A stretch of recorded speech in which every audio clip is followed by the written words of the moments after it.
લક્ષ્મી વૈકુંઠમાં એકલા થયા, ઘણો સમય વ્યતીત થઈ ગયો, ભગવાન ન આવ્યા. એટલે લક્ષ્મીને ભગવાનની યાદ આવીને ભગવાનને યાદ કર્યા. ભગવાને કીધું તું જરૂર પડે ત્યારે યાદ કરજો.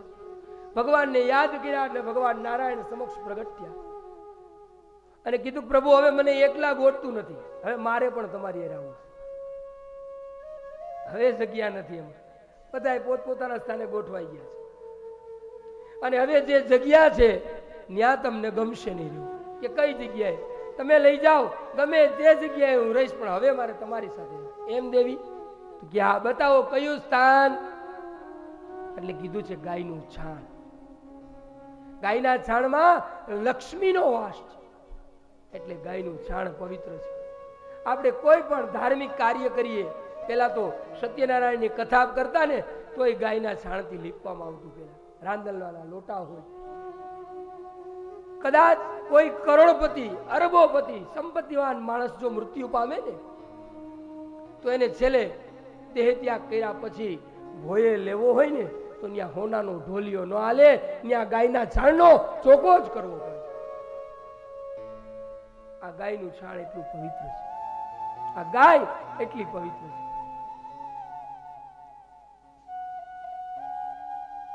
તમામ પાપોને મુક્તિ આપનારી જો જગતમાં કોઈ હોય ને તો પેલી ગાય છે. અને એટલે જ પુરાણોએ લખ્યું છે કે અદિતિર વેદ માતા ચ દેવ માતા ચ ધીશ્વરી ધેનુ રૂપેણ સા દેવી મમ પાપ વ્યપોહતુ. હે માં, અમારા પાપનું પ્રાયશ્ચિત. અને એટલે જ આપણા માં રિવાજ છે કે પહેલો રોટલો ઘરમાં બને ને એ ગાય માટે બને છે, બીજો રોટલો ધણી માટે અને છેલ્લો રોટલો કૂતરા માટે બને છે. આ નિયમ છે. પણ આજ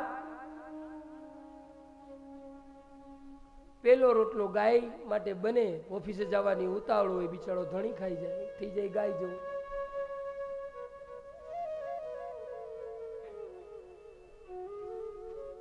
અને બીજો રોટલો છે વચ્ચેનો એ પોતે ખાય એટલે ધણિયાણી થઈ જાય. અને છેલ્લો કૂતરાનો રોટલો છે એ છોકરાને ખવડાવે, પછી આખો દી વાહ વાહ. બોલ શ્રી ગિરિરાજ ધરણે. આજ ભગવાનને આ માં યશોદા છાણમાં ગૌમૂત્રમાં રગદોડી સ્નાન કરાવી અને ગાયના પૂંછડા પાસે લઈ જાય અને એ પૂંછડું ઓબીલમાં બોરી અને ગાયના પૂંછડાને ભગવાનને અડાડે શરીર ઉપર. ભગવાનના એક એક નામ લઈને અડાડે કે કનૈયા, નારાયણ ભગવાન તારા પ્રાણની રક્ષા કરે. માનો ભાવ છે ને. શ્વેતદીપ ભગવાન તારા ચિત્તની રક્ષા કરે. યોગેશ્વર ભગવાન તારા મનની રક્ષા કરે. કૃષ્ણગર્ભ ભગવાન તારી બુદ્ધિની રક્ષા કરે. રમતો હોય ત્યારે ગોવિંદ તારી રક્ષા કરે, સૂતો હોય ત્યારે માધવ તારી રક્ષા કરે. અને તું જ્યારે હરતો ફરતો હોય ત્યારે વૈકુંઠનો અધિપતિ નારાયણ તારી રક્ષા કરે, બેઠો હોય ત્યારે લક્ષ્મીપતિ નારાયણ તારી રક્ષા કરે. આમ એક એક શબ્દ બોલી બોલી માનું સ્વભાવ છે ગાયનું પૂંછડું અડાડી અડાડી અને આજે કનૈયાને રક્ષા માગે છે. અને પછી પરીક્ષિત મહારાજને કથા કરતા સુખદેવજી કહે છે, મહારાજ, ભગવાનના ચરિત્ર એક પછી એક અતિશય દિવ્ય છે. ભગવાન માની ગોદમાં જ સૂઈ ગયા છે. હવે એને હળવેકથી પથારીમાં લઈ જઈને સુવડાવે છે. અને જ્યાં એને પથારીમાં સુવડાવ્યા ને ત્યાં બધા જ ગોપીઓ, ગોવાળો, જસોદાઓ બધા ઊભા છે અને ભગવાન સૂતા છે. અને પહેલી વાર કનૈયાએ પડખું ફેર્યું. અને આયા ગોકુળના લોકોને ઉત્સવ માટે ખાલી સંકેત જોઈ કનૈયાએ પહેલી વાર પડખું ફેર્યું. બધા રાજી થયા અને બ્રાહ્મણોને બોલાવ્યા, પૂજાની સામગ્રી તૈયાર કરી, ઠાકોરજીને પાત્રમાં પધરાવ્યા છે અને ઠાકોરજીની પૂજા કરાય છે. બાલ સ્વરૂપ લાલાની આજે બધા. અને આનંદ ગીત ગાય છે, મંગલ વાજા વાગે છે જમનાજરમાં. જમના જળમાં કેસર ઘોળી સ્નાન કરાવું શામળા.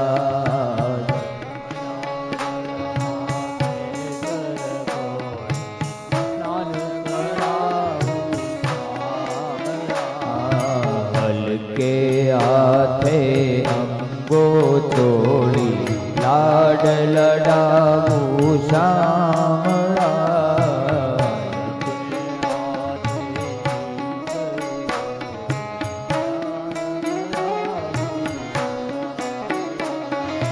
અંગોલું વસ્ત્રો આપું પીળું પિતાંબર શામળા.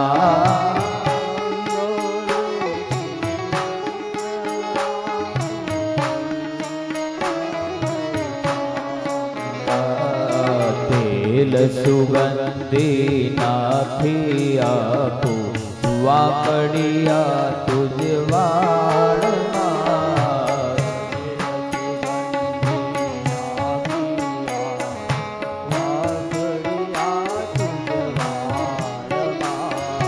કુમકુમ કેરું તિલક લગાવું ત્રિકમ તારા બાલમાં.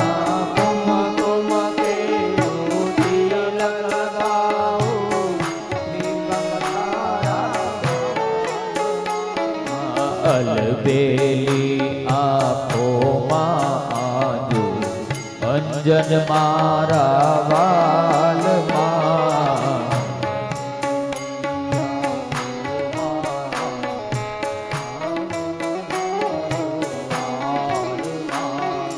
હસતી જાઉં વાટે ઘાટે નાચી ઉઠો તાલમાં.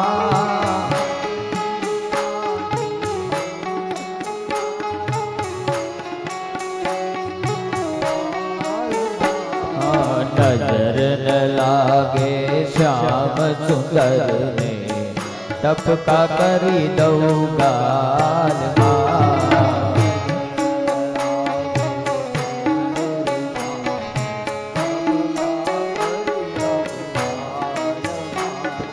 પગમાં જાજર સુમ સુમ બાજે કરમાં કંકણ વાલમાં.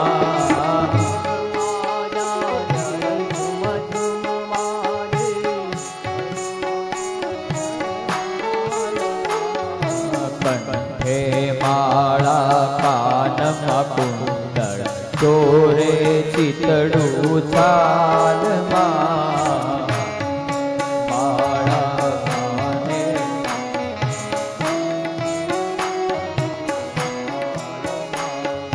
મોર મુકુટ માથે પહેરાવી મુરલી આપું હાથમાં.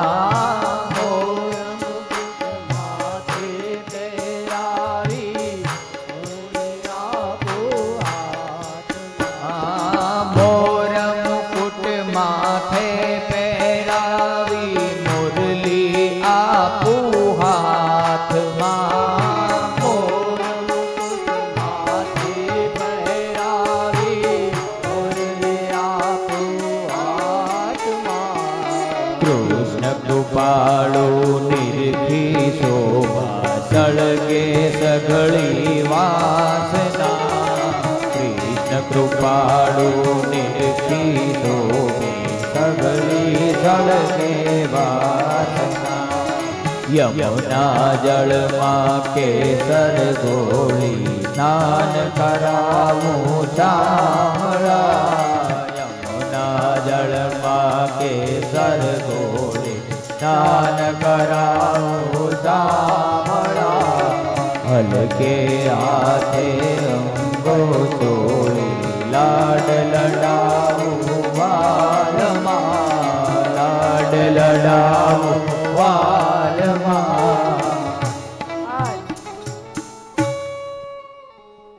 આ રીતના સર્વે ગોકુળમાં ભગવાનની સેવા પૂજા કરે છે, અર્ચના કરે છે. આજ કાલ બધા એટલા આનંદ કર્યા, બધા થાકી ગયા, બધા નિરાતો. અને આજ લોકોએ ચાય નથી પીધો, હવાર ઉઠી સીધા આવીને બેહાર્યા છે મેં. અને દાદા એટલે લેવા એને ચા વગર હાલે નહીં. એ મારા ફૈબાના દીકરા છે, જે વાસળી વગાડે છે, એ મારા સગા ફૈબાના દીકરા છે. કાંઈ વાંધો નહીં, 5 મિનિટ આપણે સીધું સંગીત જ આવે છે પારણમાં. 5 મિનિટ પી લ્યો, વાંધો નહીં, મજા ન આવે.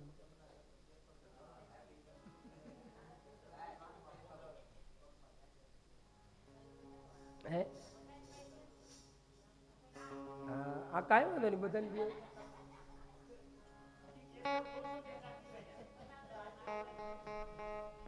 આજ ભગવાનની ગોકુળની અંદર સર્વે વ્રજવાસીઓ પૂજા કરે છે. સુંદર સુંદર મજાની પૂજાઓ કરી છે. લાલાને પાત્રમાં પધરાયો છે, શંખ લાવ્યા છે, એમાં જમનાજળ ભરી અને પ્રથમ જમનાજળથી ઠાકોરજીને સ્નાન કરાવ્યું. પંચામૃત લાવ્યા છે, દહીં, દૂધ, મધ, ઘી બધું જ શંખની અંદર ભરી ભરી પરમાત્માની પર અભિષેક કરે છે અને મંગલ વાજાઓ વાગે છે. શુદ્ધ સ્નાન જમનાજળથી કરાવી ભગવાનના અંગને સુંદર મજાના વસ્ત્રથી લૂછે છે અને પછી ભગવાનને સાજ સજાવે છે. આજ કાંડે કુંડળ, માથે મુંગટ અને એની ઉપર પાછું મોર પીછ સજાવે છે.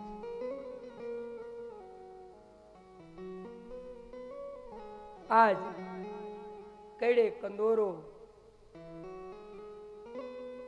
હાથમાં કડલા નાખી અને માથામાં તેલ નાખી વાળ ઓરીને બાંધે છે.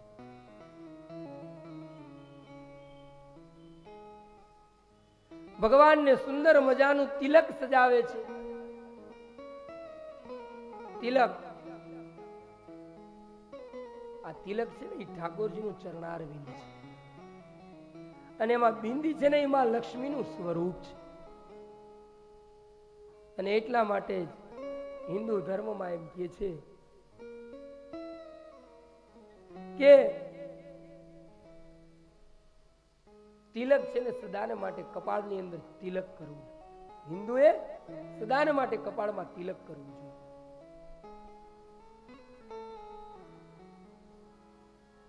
શાસ્ત્રકારોએ લખ્યું છે કે સ્વામિનારાયણની અર્ચા, સ્વામિનારાયણ જે કલે ચંદનનું યુગ એને અર્ચા કહેવાય. સ્વામિનારાયણની અર્ચા અને વૈષ્ણવનું તિલક. સ્વામિનારાયણની અર્ચા, વૈષ્ણવનું તિલક, અતીતનું ત્રિપુંડ અને ડફોળનું ખાલી ટળચું. ખાલી ટળચું ન કરવું.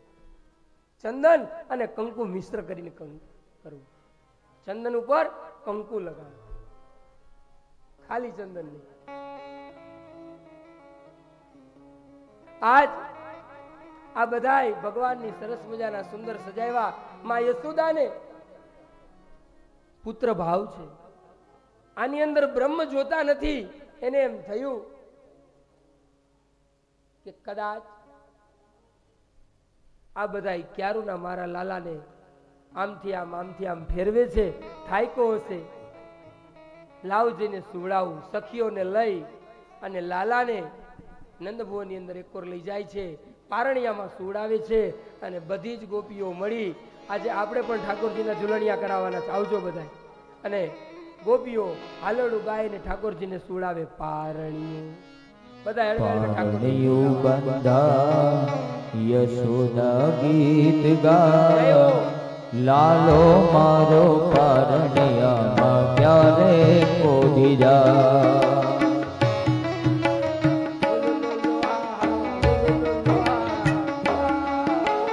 પારણિયું બંધાય યશોદા ગીત ગાય, લાલો મારો પારણિયામાં ક્યારે પોધી જા.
મૈયા બાએ સમાવું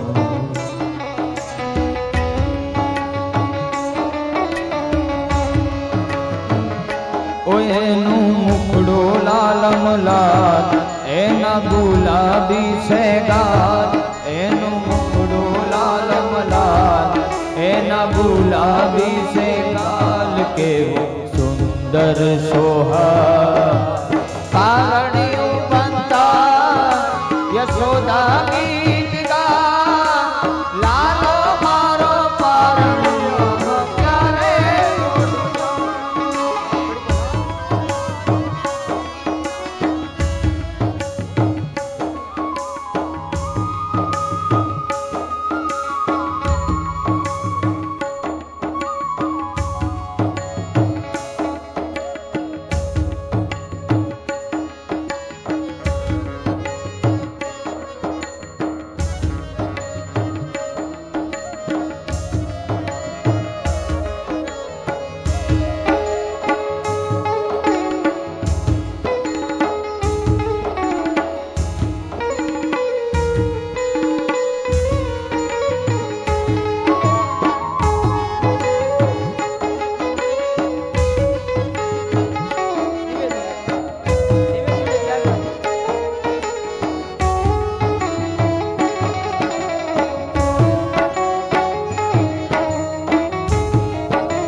જલ્દી ન જાગે એને કોઈ રમાડવાન માગે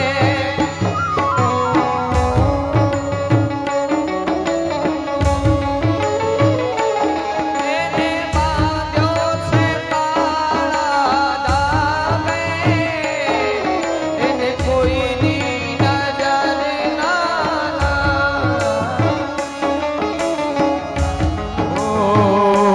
મારો લાલો ના કરમાય એ તો જોયું ના જોવા મારો લાલો ના કરમાય એ તો જોયું ના જોવાય મારું દિલડું દુભાય પારણિયું બંધા યશોદા ગીત ગા લાલો મારો પારણિયામાં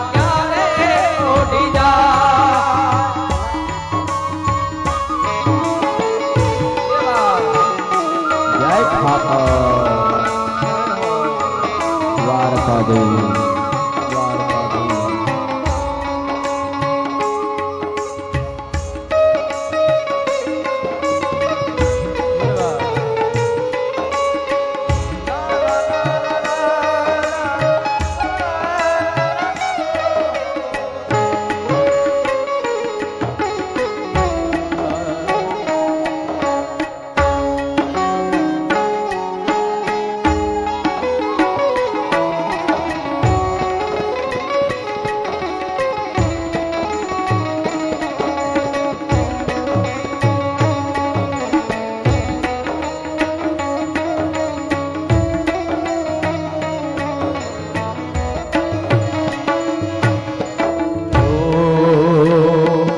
મારો લાલો મોટો જ્યારે થાશે એ તો ગાયો ચરાવવાને જશે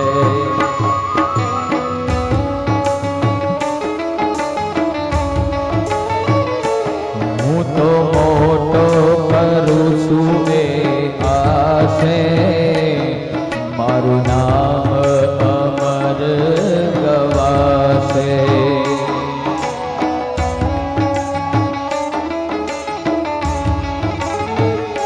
પુનિત પ્રેમે મૂરત પાય કૃષ્ણ ભક્ત વારી જા પુનિત પ્રેમે મૂરત પાય કૃષ્ણ ભક્ત વારી જા ઈ તો વારે વારે ગા પારણિયું બંધા યશોદા ગીત ગા લાલો મારો પારણિયામાં ક્યારે છોડી જા લાલો મારો પારણિયામાં ક્યારે છોડી જા લાલો મારો પારણિયામાં ક્યારે છોડી જા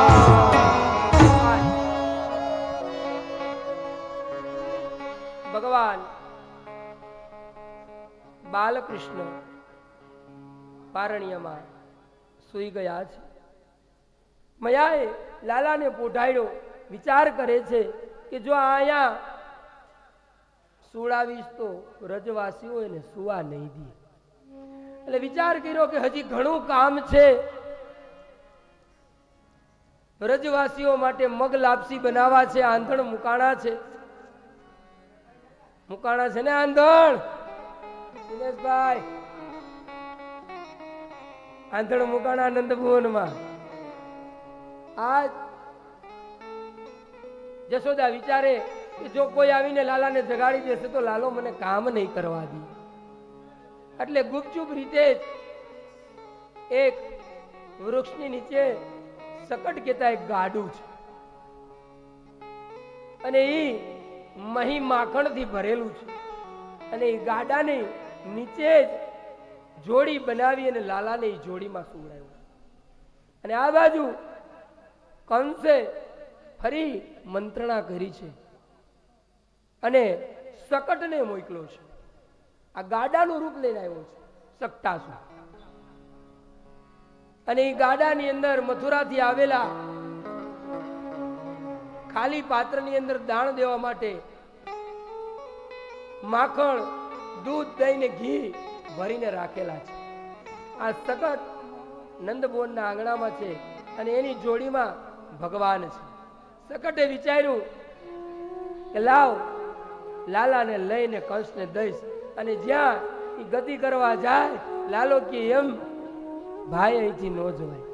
મારો નિયમ છે, મેં પ્રતિજ્ઞા લીધી છે કે 11 વર્ષ અને 52 દિવસ સુધી હું વ્રજ નહીં છું. માટે વ્રજ છોડીને ક્યાંય નથી જવાનું. જોડીમાંથી પગ બહાર કાઢ્યો અને એક પગ ઊંચો કરીને માર્યો સકટને. આ સકટ આખું ઉલરી અને ઊંધું પડ્યું અને એમાં જે કાંઈ પણ દહીં, દૂધ, રસ, ઘી હતું એ બધું જ ઢોળાય અને જમીન ઉપર પડ્યું. લાલો પણ જોડીમાંથી ઉલટો અને એ પણ જે ઓલું રસ, દૂધ, દહીં, ઘીના ખાબોચિયા ભર્યા હતા એમાં પડ્યો. અને હવે એમાં એ છબછબિયા કરવાની લાલાને મજા આવે છે.